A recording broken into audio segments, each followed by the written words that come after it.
Lu kayak apa?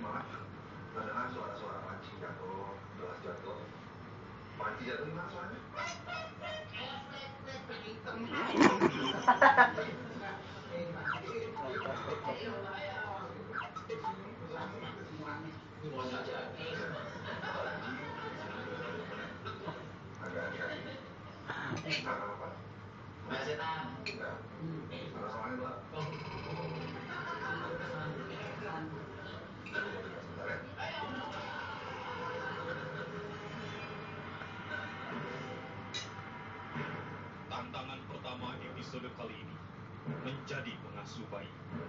Boneka bayi yang menangis ini harus dipasangkan baju serta diberikan botol susu agar ia bisa diam.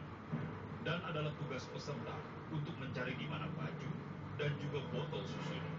Selain itu, peserta juga harus mencari kain gendongan bayi.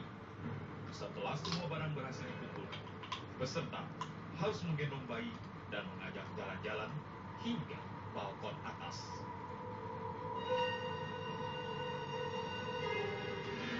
Nah, itu udah mas. Cak. Libur telah tiba. Nah, ini menegangkan. Karena kita udah masuk di tantangan pertama.